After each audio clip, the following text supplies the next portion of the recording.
এর বউকে স্ত্রীকে কে কে সালাম দেন একটু হাত উঠায় দেখান। এক্ষুনি বলে সালাম দিই। কত বড় মিথ্যুক! এই দেখা যায় উনি অ্যারেস্ট করার জন্য আসে নাই, আমাকে এসে বললেন আসসালামু আলাইকুম। ওয়া আলাইকুমুস সালাম ওয়া রাহমাতুল্লাহি ওয়া বারাকাতুহু। আপনারা সালাম দেন না? দেন তো। একবার মিথ্যা কথা না সত্য কথা? এই মিথ্যা কথা না সত্য কথা বলেন, সালাম দেন না? দেন না? আচ্ছা, নিজের বউকে স্ত্রীকে কে কে সালাম দেন একটু হাত উঠায় দেখান। এক্ষুনি বলে সালাম দিই। কত বড় মিথ্যুক! ইয়াকু কাযিবান ফাআলাইহি কাযিবুহু ওয়া ইয়াকু সাদিকান ইউসিবকুম বা'দাল্লাযী ইয়াঈদুকুম ইন্নাল্লাহা লা ইয়াহদি মান হুয়া মুশরিফুন কাযযাব। আল্লাহ রাব্বুল আলামিন বলেন, যারা সীমা লঙ্ঘনকারী হয়, সীমা অতিক্রমকারী হয় আর মিথ্যাবাদী হয়, আমি আল্লাহ ওরাকে হেদায়েত করি না। জোরে বলুন সুবহানাল্লাহ। তো স্ত্রীকে সালাম দেন না আপনারা? এইটা কোনো পর্দা? এই যে দেখছেন, এটা কোনো পর্দা? আপনারাই বলুন, এটা পর্দা হয়েছে? আল্লাহর কসমকে বলি, আমি যতক্ষণ পর্যন্ত স্টেজে এসছি আমি আমার মা বোনদের দিকে চেয়ে দেখি নাই। তাই বলে তোমরা দুঃখ করো না যে নাজমুল সাহেব আমাদের দিকে চেয়ে দেখে না কেন, বুড়ো মানুষ বলে। বুড়ো মানুষ। আচ্ছা, দাড়ি পেকেছে কিসে বলুন দেখি? এই দাড়ি কিসে পেকেছে তাও বলে না। এই দাড়ি পেকেছে কিসে? মিথ্যা কথা। বুখারী শরীফের হাদিস, আল্লাহর নবীর দাড়ি পাকলো, মোজ পাকলো, মাথার চুল পাকলো। উম্মাহাতুল মুমিনিন মা আয়েশা সিদ্দিকা রাদিয়াল্লাহু তাআলা আনহা বললেন, ইয়া রাসূলুল্লাহ, বুঝি আপনার বয়স হয়ে গেছে অনেক, এই বয়সের কারণে আপনার দাড়ি পেকে সাদা হয়েছে, মাথার চুল পেকে সাদা হয়েছে, বয়স অনেক হয়ে গেছে। নবীজি বললেন, না না না আয়েশা, বয়সের কারণে দাড়ি পাকে নাই, মাথার চুল পাকে নাই, আমার দাড়ি আর চুল যেন সাদা হয়েছে, পেকেছে কিয়ামতের চিন্তা করতে করতে। সুবহানাল্লাহ সুবহানাল্লাহ। আর আমাদের দাড়ি পাকলো কিসে, মাথার চুল পাকলো কিসে? দুনিয়া করতে করতে, দুনিয়া করতে করতে। দুনিয়া গোল না চ্যাপ্টা বলেন?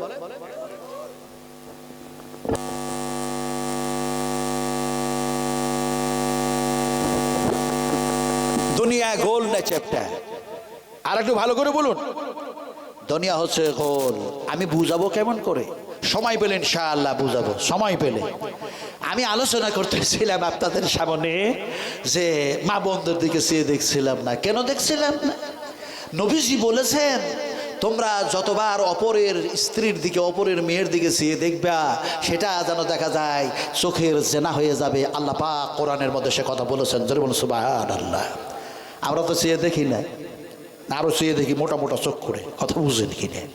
হাই হাই হাই হাই, লিমা তাকুলুনা মা লা তাফআলুন। আল্লাহ পাক বলছেন, তুমি যেটা আমল করো সেটাই মানুষের সামনে বয়ান করো, যেটা আমল করো না মানুষের সামনে বলো না। লিমা তাকুলুনা মা লা তাফআলুন, তুমি নিজেই বেআমলকারী আর মানুষকে কথা বলো এমনি করে। আমি যা বলতেছি আল্লাহর কসম খেয়ে বলি, আপনাদের শুধু শোনাই না, আপনাদের শুধু শোনাই না, আল্লাহ সবচেয়ে ভালো বেশি শুনছেন। আর যে লেখছে তাদের নাম কি বলুন তো? যে আমার কথাগুলি লিখছে তার নাম কি? আর একটু জোরে বলতে হবে। এমনি করে ফেরেশতা, এমনি করে মালাইকা, তারা লিখতেছে আমার কথাগুলি, যেন লিখতেছে আপনার কথাগুলি লিখতেছে। মা ইয়ালফিযু মিন কওলিন ইল্লা লাদাইহি রাকীবুন আতীদ ইয ইয়াতালাক্কাল মুতালাকিয়ান আনিল ইয়ামিন ওয়া আনিস শিমাল। ফলে কথা বলতেছিলাম, আমাকে কথা বলতে গেলে হিসাব করে বলতে হবে। হিসাব বুঝেন না? বুঝেন না বলুন। হিসাব বুঝি তো? হিসাব বুঝেন? কি হিসাব? কি হিসাব? হ্যাঁ, 5 আর 5 10, 4 আর 4 8, এইটা হিসাব তো। এরকম হিসাব আপনারাকে বুঝাই না। আপনারাকে আমরাকে আল্লাহ পাক হিসাব বুঝাচ্ছেন কেমন করে জানেন? আল-ইয়াউমা তুজজা কুল্লু নাফসিন বিমা কাসাবাত লা যুলমাল ইয়াওম ইন্নাল্লাহা সারিউল হিসাব। জৈবন কালে কি করেছিলে বৃদ্ধ অবস্থায় কি করেছিলে, কোন পথে যেন দেখা যায় আয় করেছিলে, কোন পথে ব্যয় করেছিলে, এই চোখ দিয়ে কি দেখেছিলে, মুখ দিয়ে কোন ভাষা বলেছিলে, হাত দিয়ে কি করেছিলে, সারা জীবনের পূর্ণ হিসাব আমি আল্লাহ পাক আজকে নিব, ছেড়ে দেবো না। জোরে বলো সুবহানাল্লাহ। ওই হিসাবের কথা বলছি, 4 4 4 8-এর হিসাবের কথা বলছে না আল্লাহ পাক। আমার ভাইরা কথা বলতেছিলাম যে ইন্সপেক্টর ওসি সাহেব এসছেন, এসে বললেন আসসালামু আলাইকুম ওয়া রাহমাতুল্লাহি ওয়া বারাকাতুহু। আমিও জবাব দিলাম ওয়া আলাইকুমুস সালাম ওয়া রাহমাতুল্লাহি ওয়া বারাকাতুহু। এখন উনি বললেন আপনি কি ঝাড়খণ্ডের মানুষ? আমি বললাম ইয়েস, আমি ঝাড়খণ্ডের মানুষ। আপনি কি সন্দেহ করছেন? বলে এই বিহারি মানুষ ঝাড়খণ্ডের নাগরিক এত স্পষ্ট বাংলা বলে আমার বিশ্বাস হয় না। আপনার বাড়ি নিশ্চয় হয়তো অন্য কোনো হয়তো রাজ্যে হবে। আমি বললাম নবীজি বলেছেন সন্দেহ করা মহাপাপ। নবীজি বললেন সন্দেহ করো না, আপনি যদি মুসলিম হন তাহলে আপনি আমার প্রতি সন্দেহ করবেন না। উনি দিল সর্বনাশ, এই মানুষের সামনে কথা বলা তো চূড়ান্ত ব্যাপার, সব তো দলিল দিয়ে যেন কথা বলে, আমি দলিলটাকে ইনকার করবো কেমন করে? নবীজি বলেছেন না সন্দেহ করা যাবে না, নবীজি বলেছেন না, বলেন নাই?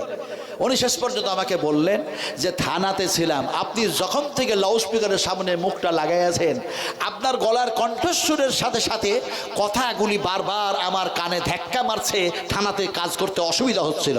তার মধ্যে চূড়ান্তভাবে অসুবিধা হয়েছে যে ইনশাআল্লাহ পড়লে নাকি আল্লাহ পাক জটিলতা দূর করে দেবেন, কঠিন কাজটাকে আল্লাহ সহজ করে দেবেন।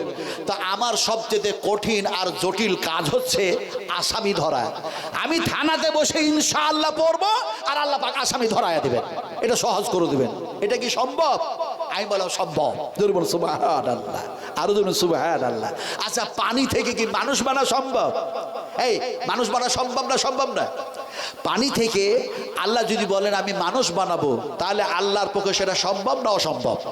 আর একটু জোরে বলতে হবে, আরো জোরে বলুন। কি هل أتى على الإنسان حين من الدهر لم يكن شيئا مذكورا إنا خلقنا الإنسان من نطفة أمشاج نبتليه فجعلناه سميعا بصيرا।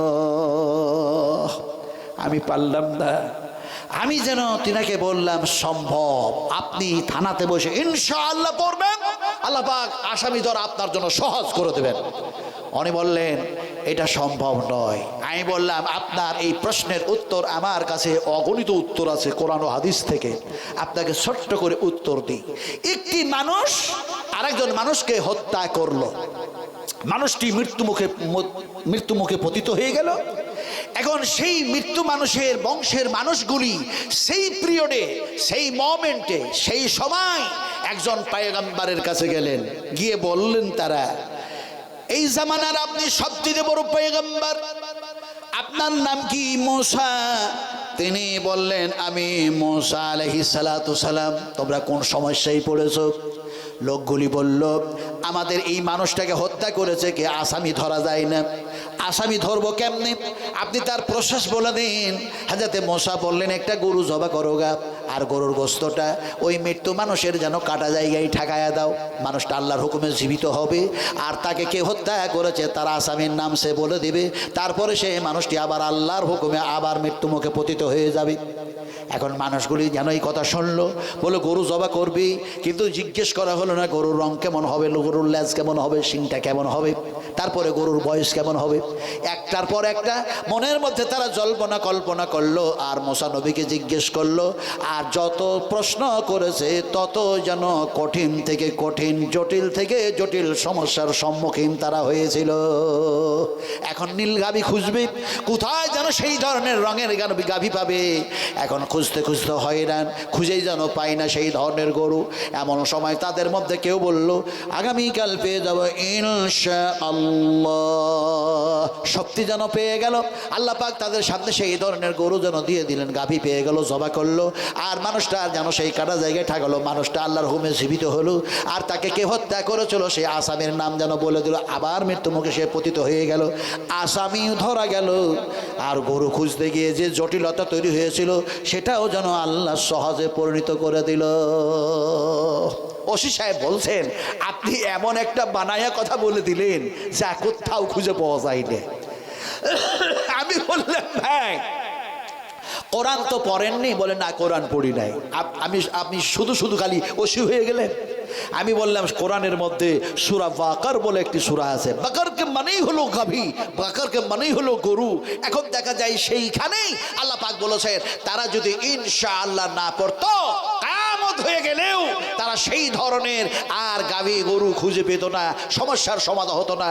ইনশাআল্লাহ পড়েছিল বলেই আমি আল্লাহ পাক সেটাকে সহজে পরিণত করে দিয়েছিলাম। দুর্বল সুবহানাল্লাহ।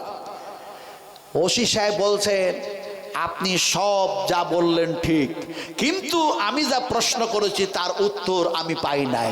আমি বললাম, কেমনে পেলেন না? উনি বললেন, আমি অত গাই গরু খোঁজাখুঁজি করতে যেতে পারবো না, অত জবা টবা করতে পারবো না, অত গোষ্ঠ তষ্ট থানাতে এনে রাখতে পারবো না। আমার প্রশ্ন হচ্ছে সোজাসুজি, আমি ইনশাআল্লাহ পড়বো, আল্লাহ পাক আসামি ধরা সহজ করে দেবেন। আমি বলা, হ্যাঁ করে দেবে। আর শর্ত, আপনি যদি এক আল্লাহর প্রতি বিশ্বাস স্থাপনকারী হন, আপনি যদি নবী মুহাম্মদ সাল্লাল্লাহু আলাইহি সাল্লামের প্রতি ঈমান এনে থাকেন, আর আপনি মুসলমান জামালউদ্দিন, আপনি যদি দয়া করে যদি ঘুষ না খান। আপনাদের দিককার তো পুলিশ ঘুষ টুস খায় না নাকি ভাই? পুলিশ ঘুষ খায়? ওনাকে বললাম, ঘুষ যদি না খান, সুদ যদি না খান, মিথ্যা কথা যদি না বলেন, ইনশাআল্লাহ পড়বেন, আল্লাহ পাক আসামি ধরাটাকে আপনার জন্য সহজ করে দেবেন। উনি শেষ পর্যন্ত বললেন, আপনি যেভাবে বুঝালেন আমি বুঝলাম, খুশি হলাম, আমি থানায় যাচ্ছি, আপনি আমার আব্বা আর মায়ের জন্য দোয়া করবেন। আমি ওনাকে বললাম, একটু বসুন, আপনার আব্বা মা জীবিত আছে না মারা গেছে? উনি বললেন, আমার আব্বা আর মা দুজনাই মারা গেছে। গেছে কোথায় বলুন? কোথায় গেছে? কবরে নাকি? কবরে গেছে। কবরের আরেকটি জায়গার নাম হচ্ছে, কবরের আরেকটি নাম হচ্ছে আলামে বারজাখ বলা হয়েছে। আলামে বারজাখ, যে কবর দেখে রাসূল আকরাম সাল্লাল্লাহু আলাইহি সাল্লাম কান্না করছেন, তিনার সঙ্গে প্রায় কম বেশি 20,000 সাহাবী আছে। জোরে বলুন সুবহানাল্লাহ, আরো জোরে সুবহানাল্লাহ। 20,000 20,000 সাহাবায়ে کرام রাদিয়াল্লাহু তাআলা আনহুমকে সঙ্গে করে নিয়ে রাসূল যেন রাস্তা অতিক্রম করতেছেন, আর নবীজি দেখা যায় কবরের পাশে থমকে দাঁড়িয়ে গিয়ে কাঁদতে লাগলেন। সাহাবীরা বললেন, ইয়া রাসূলুল্লাহ, কার না কার কবর দেখলেন আর আপনি কান্না শুরু করে দিলেন। নবীজি বললেন, আমার সাহাবীরা, কবর জানো আমি দেখেছি, কিন্তু কবরের মধ্যে ফিতনা আছে, তোমরা জানো না। কবরের মধ্যে সাজা আছে, তোমাদেরকে শোনানো হয়েছে, কিন্তু কবরের মধ্যে ফিতনা আছে, তোমরা জানো না। তোমাদেরকে সেই কথা আমি বয়ান করি নাই, আজকে বয়ান করব। এমন সবাই নবীজি বললেন, জাহান্নামের কথা আলোচনা করেছি, জাহান্নামের সাজার কথা বলেছি, কিন্তু জাহান্নামের মধ্যে ফিতনা আছে সেটা যেন আলোচনা করি নাই, তোমাদেরকে করব। বিশ্বনবী মুহাম্মদ রাসূলুল্লাহ সাল্লাল্লাহু আলাইহি ওয়াসাল্লাম চোখ ভরা পানি নিয়ে যেন দাঁড়িয়ে দিয়ে নবীজির পানিগুলি বইতেছে। আল্লাহর হাবিব ক্রন্দন করে যেন বললেন, হে আমার সাহাবীরা, কবর এমন একটা জায়গা, এমন একটা স্থান, যে জায়গাটা দেখা যায় এমনি করে তোমাদের প্রথম মঞ্জিল হয়ে যাবে, যেন দেখা যায় পরীক্ষার। সাহাবাদের মধ্যে কেউ বলেন, ইয়া রাসূলুল্লাহ, কবরের আযাব আর ফিতনা থেকে, জাহান্নামের আযাব আর ফিতনা থেকে বাঁচার কি উপায় আছে? নবীজি একটা দোয়া যেন শিখায়া দিলেন, আল্লাহুম্মা ইন্নী আউযু বিকা মিন ফিতনাতিন নার ওয়া আউযু বিকা মিন আযাবিন নার ওয়া আউযু বিকা মিন ফিতনাতিল কবর ওয়া আউযু বিকা মিন আযাবিল কবর। আমরা জানি তো নাকি? পড়েন না? পড়েন না? আমার ভাইরা, আমার মায়েরা, আমার আম্মা জানেরা, ভালো করে শোনন। গুরুত্বপূর্ণ আলোচনা হচ্ছে, কোরআন ও হাদিসের আলোতে যেন আলোচনা করছি। শুধু বলতেছিলাম বিশ্ব নবী মুহাম্মদ সাল্লাল্লাহু আলাইহি সাল্লামকে আবার সাহাবীরা বললেন, ইয়া রাসূলুল্লাহ, যে কবরের আযাবের কথা, ফিতনার কথা শোনালেন, কিন্তু এই কবরের পাশে দাঁড়িয়ে আপনি ক্রন্দন করলেন, আল্লাহর কাছে দরখাস্ত করতেছিলেন, এই কবরটা কার? এই কবরটা কার? নবীজি যেন সেই সময় বললেন, আল্লাহর হাবিব যেন ক্রন্দন অবস্থায় বললেন, সাহাবীরে, এটা অন্য সন্ন্যান যেন কবর না, অন্য কোনো কাউরি কবর না, যে কবরের পাশে আমি থমকে দাঁড়ালাম আর দেখা যায় এমনি করে ক্রন্দন শুরু করলাম, এই কবরটি হচ্ছে আমার মা আমেনার। সুবহানাল্লাহ, সুবহানাল্লাহ। কথা বলতেছিলাম ওসি সাহেবকে যে আপনার আব্বা আর আম্মা মারা গেছে, কবরে চলে গেছে, আম্মা আব্বার জন্য আমি দোয়া করব, কিন্তু আপনি সন্তান 5 ওয়াক্তের নামাজ পড়বেন থানাতে আর দোয়া করবেন পিতা আর মাতার জন্য। আমরাও করবো ইনশাআল্লাহ, বলুন ইনশাআল্লাহ আমরাও করবো। একটু করুন তো, আমরা সবাই মিলে পড়ি তো, রব্বিরহামহুমা কামা রব্বায়ানি সাগীরা। ইয়ানি সাগীরা নয়, ইয়ানি সাগীরা। আসছে না? ওয়াকাদা রাব্বুকা আল্লা তা'বুদু ইল্লা ইয়্যাহু ওয়া বিল ওয়ালিদাইনি ইহসান। পিতা মাতা তাদের সাথে তোমরা সৎ ব্যবহার করো, খবরদার তাদের সাথে একটু কোনো বেয়াদবি করো না। আব্বা মা কত আদরের বড় নিয়ামত আল্লাহ পাক দিয়েছেন। কোনটা যে হাদিস বয়ান করবো আপনাদের সামনে। একদিন এক সাহাবী জিহাদের ময়দানে যাবেন। রাসূল বললেন, তুমি জিহাদের ময়দানে যাবার জন্য দাঁড়ায় আছো, তোমার কি বাড়িতে কেউ নাই? সে বলল ইয়া রাসূলুল্লাহ, ইয়া হাবিবাল্লাহ, নবীজি, আমার পিতা আর মাতা দুইজন, তার মধ্যে একজন আল্লাহর কাছে জমা হয়ে গেছে আর একজন আছে। বলে, কে জমা হয়েছে, কে আছে?